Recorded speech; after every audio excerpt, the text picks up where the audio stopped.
Hello everybody, Drywall Repairman here. Today we're doing a simple video on covering over a box. Basically this is a low voltage box.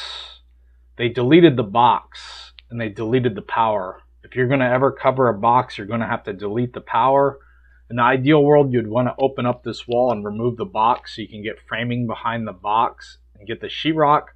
But in this job, it doesn't call for that much work. It's just patching over. So I'm showing you a simple way of just putting a plug inside the wall, plugging the box. You don't have to open up the wall and create a big old 2x2 patch just to cover a 3-inch box.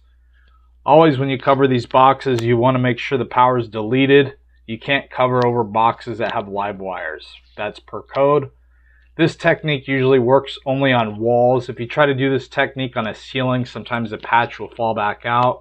If you do on ceilings, you're going to have to attach a screw somehow to hold the patch in place, so when you go to mud, the mud and patch don't fall out of the ceiling because of gravity.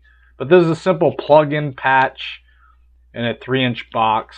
They removed their garage door wires, so they no longer need this box. You can also just put a faceplate over it, but this is a cosmetic finish. They just want to plug over the box. Once you get your piece of sheetrock in there, you want it nice and flush with the existing drywall. You want to try to cut a tight plugs so it fits in nice and snug. You don't want to just put it in there and have it fall inside the box. You want it nice and snug. Fiberglass it. I like to do pieces to cover the patch. I like to do vertical pieces, 1, 2, 3 pieces, and then I like to do a couple diagonal pieces. So it's really heavy with fiberglass. It'll never crack out with this much fiberglass. Once you get your patch all patched in, fiberglass, now you're ready for a first coat. And here I'm just using a first coat using a 5-minute mud. Of course, if you're not familiar using with these quick set muds, 5 minutes, 20 minutes, 40 minutes, always use a joint compound. With joint compounds, you're going to have to let them dry overnight. That's no problem. If you do make a mistake with joint compounds, you can always turn around and sand away your mistakes. With these quick set muds, they're not so forgiving, so you got to mix it and get the mud on and slick it out before it dries. Quick set muds, you don't let dry overnight and then turn around and sand it. You only do that process with joint compounds.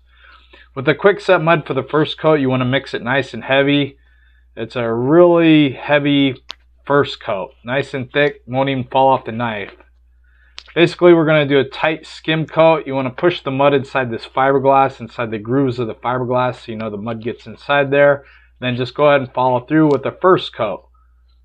I'm just using a 6-inch knife. You can also use a 10-inch knife, 12-inch knife, whatever you have. But this is a small patch, so I'm just doing a tight first coat.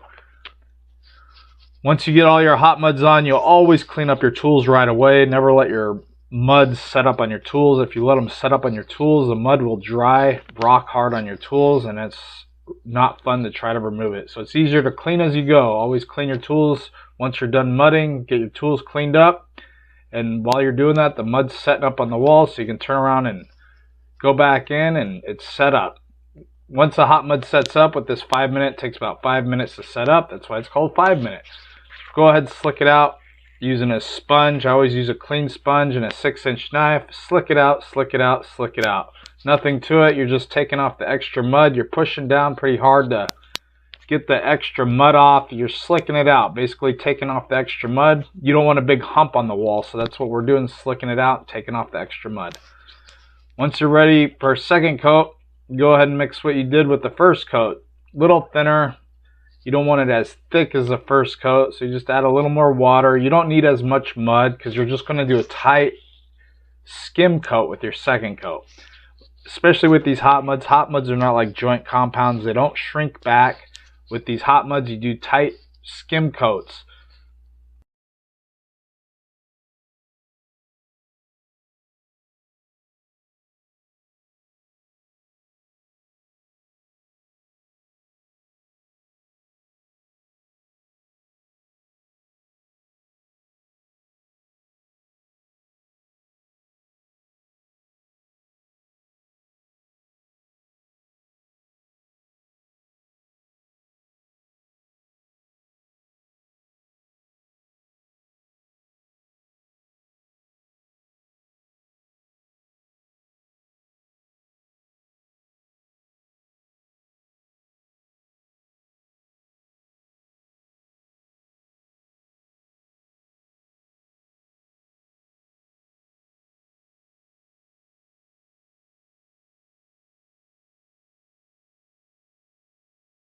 They take a little longer to dry.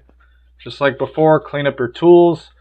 Now you're ready for a texture process.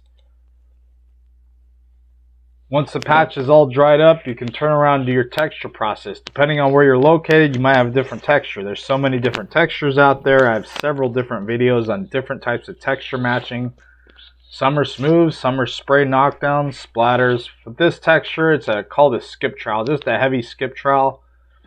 Whenever you do textures, never use a hot muds. If people say they use hot muds for textures, I don't know. I use joint compounds. Joint compounds are smoother, creamier, better finish on your textures. So always use a joint compounds. With these joint compounds, I keep them in my buckets. So all I have to do is just take the extra water off the top. They call that cap in the bucket. Drain the water and then go ahead and mix it thoroughly.